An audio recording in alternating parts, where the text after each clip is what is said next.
اور یہاں آپ کو بتائیں کہ عید غدیر کی مناسبت سے ادارہ معارف اسلام برمنگھم کی حسینیہ مسجد میں جشن عید غدیر منعقد ہوا، جس میں برمنگھم بھر سے خواتین و حضرات نے عقیدت اور احترام کے ساتھ شرکت کی۔ معروف عالم دین علامہ سید علی رضا رضوی نے عید غدیر کی تاریخی واقعہ اور اس کی اہمیت پر روشنی ڈالی۔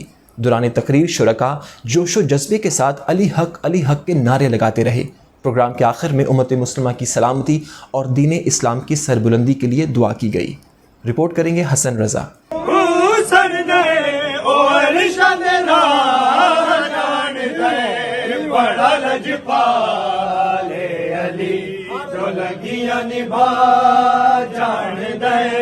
دنیا بھر کی طرح برمنگھم میں بھی ادارہ معارف اسلام کے زیر اہتمام حسینیہ مسجد میں جشن عید غدیر منعقد کیا گیا، تاکہ آنے والی نسلوں کو بھی مسلمانوں کی تیسری عید کے بارے میں بتایا جائے کہ 18 ذی الحج کو ہمارے نبی پاک صلی اللہ علیہ وآلہ وسلم نے غدیر خم کے موقع پر کیا ارشاد فرمایا۔ جشن عید غدیر سے خطاب کرتے ہوئے عالمی شہرت یافتہ معروف عالم دین مولانا سید علی رضا رضوی نے کہا کہ غدیر کا واقعہ ایک مسلم الثبوت واقعہ ہے اور اس میں کسی بھی طرح کا شک و شبہ نہیں۔ یہ واقعہ پیغمبر اسلام صلی اللہ علیہ وآلہ وسلم کے آخری حج کے موقع پر غدیر خم میں رونما ہوا۔ پیغمبر اسلام صلی اللہ علیہ وآلہ وسلم کے ساتھ حج کے فرائض انجام دینے والے مسلمانوں کے اس عظیم کاروان کے کچھ لوگ آگے بڑھ چکے تھے۔ حضرت نے کچھ لوگوں کو انہیں واپس بلانے کے لیے بھیجا اور پیچھے رہ جانے والوں کا انتظار کیا۔ وہاں ایک عظیم اجتماع عمل میں آیا۔ روایات کے مطابق حاجیوں کی تعداد 1,20,000 بتائی گئی۔ اس تپتے صحرا میں عرب کے باشندے بھی تھے، جن میں بہت سے صحرا کی گرمی کے عادی نہ تھے اور تمازت آفتاب کے باعث ریت پر کھڑے نہیں ہو پا رہے تھے۔ اسی لیے انہوں نے اپنے پیروں کے نیچے اپنی عبائیں بچھا لیں تاکہ زمین پر پیر رکھنا ممکن ہو سکے۔ اس عالم میں پیغمبر اسلام صلی اللہ علیہ وآلہ وسلم اپنی جگہ سے اٹھے، خطبہ فرمایا اور امیر المومنین علی علیہ السلام کے ہاتھوں کو اٹھایا اور لوگوں کے سامنے ہاتھوں پر اٹھا کر کہا، من کنت مولاہ فہذا علی مولاہ۔ جو یہ میدان ہے ہم لوگوں نے حج کیا ہے، حل کر رکھے ہیں، اس میدان میں بیٹھنا بڑا مشکل ہے، ضروری کام ہے کا بہت۔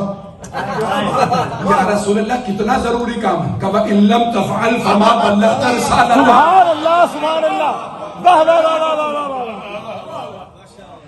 تو کہا اگر یہ کام نہیں کیا تو کچھ نہیں کیا۔ اس کا مطلب ہے سب کو بلا لوں کہ ہاں جو غدیر سے آگے نکل گئے واپس لے آؤ، جو پیچھے رہ گئے غدیر میں جمع کروں۔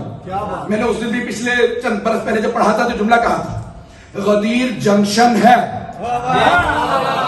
غدیر چوراہا ہے، غدیر سے راستے الگ الگ ہوتے ہیں عقیدے کے بھی۔ کچھ لوگ غدیر سے آگے نکل گئے تھے واپس آؤ، کچھ غدیر سے پیچھے رہ گئے غدیر میں آؤ۔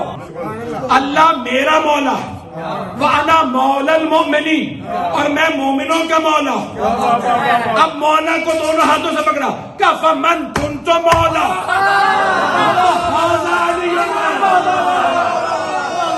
عید غدیر کی اہمیت کے بارے میں مولانا سید علی رضا نے بتاتے ہوئے کہا کہ بلا شبہ غدیر کے دن کی بہت اہمیت ہے اور اسلامی روایتوں میں وارد ہوا ہے کہ اس دن کی عظمت عید الفطر اور عید الاضحیٰ سے بھی زیادہ ہے، لیکن اس کا مطلب یہ نہیں کہ اس سے اسلام کی ان دو عظیم عیدوں کی اہمیت کم ہوتی ہے، بلکہ اس کے معنی یہ ہے کہ عید غدیر میں ایک اعلیٰ مفہوم مضمر ہے۔ اسلامی روایتوں کے مطابق سب سے زیادہ باعظمت اس عید کی اہمیت اسی میں ہے کہ اس سے ولایت کا مفہوم جڑا ہے۔ اس موقع پر مولانا علی رضا رضوی نے CNN نیوز سے بات کرتے ہوئے کہا کہ عید غدیر کا جشن منانا، اس کا پرچار کرنا اور نئی نسل کو اس واقعے کے متعلق آگاہی دینا کیوں ضروری ہے۔ 1.25 لاکھ صحابہ کے مجمع میں سرور کائنات نے ولایت جناب امیر علیہ السلام کا اعلان کیا، لیکن آج امت مسلمہ کے اندر اس حقیقت کو اس طرح سے بیان نہیں کیا جاتا جتنا رسول خدا صلی اللہ علیہ وسلم نے اس کو اہمیت دی اور جناب امیر علیہ السلام کی ولایت کا اعلان کیا۔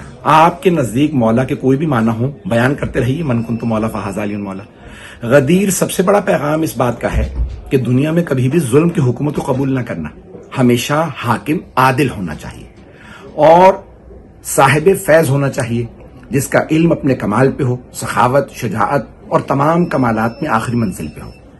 اس اعلان کے ساتھ رسول خدا نے اس دنیا کو خیر بات کہا کہ میں دنیا کو اور اپنی امت کو لاوارث نہیں، علی جیسے مضبوط ہاتھوں میں چھوڑ کے جاتا ہوں، اور علی کی نسل کے اندر یہ امامت و ولایت جاری رہے گی، یہاں تک کہ رسول خدا کی نسل سے، جناب سیدہ کی نسل سے، المہدی میں ولد فاطمہ، آخری امام حجت جنہیں امام مہدی کہا جاتا ہے، اجل اللہ تعالی فرجہ، جب ظہور فرمائیں تو وہ بھی امام امیر المومنین کی نسل سے۔